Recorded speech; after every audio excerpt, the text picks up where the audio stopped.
এই শীতে হাঁসের মাংস খাবো না, কি হয়, লেবু দিয়ে আগে ম্যারিনেট করে নিচ্ছি।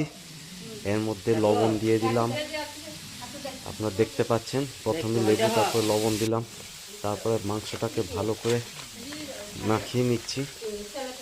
তারপর আস্তে আস্তে এর মধ্যে আদা বাটা দিয়ে দিলাম, তার উপরে কাঁচা লঙ্কা বাটা দিয়ে আপনারা দেখতে পাচ্ছেন।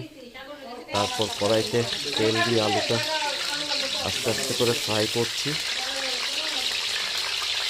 আলুটা ভালোভাবে ভেজে নিতে হবে।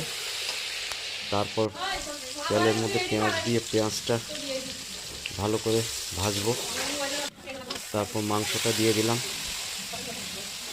এবার আস্তে আস্তে জিরের গুঁড়ো দিলাম, দেখছেন।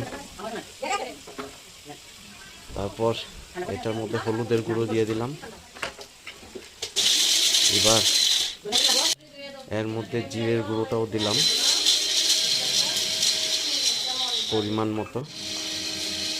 তারপর এর মধ্যে শুকনো লঙ্কার গুঁড়ো কালারটা হওয়ার জন্য এটাকে নেড়ে তারপর ঢাকনা দিয়ে দিলাম সেদ্ধ হওয়ার জন্য। আবার ঢাকনাটা একটু তুলে নেড়ে দিলাম। দেখতেই পাচ্ছেন আস্তে আস্তে মাংসটা জল ছেড়েছে। তারপর এটাকে নেড়ে দেওয়ার উপর পেঁয়াজ দিয়ে দিলাম, রসুনও দিয়ে দিলাম। এবার আস্তে আস্তে এটাকে নাড়ছি। কি গন্ধ বেরিয়েছে!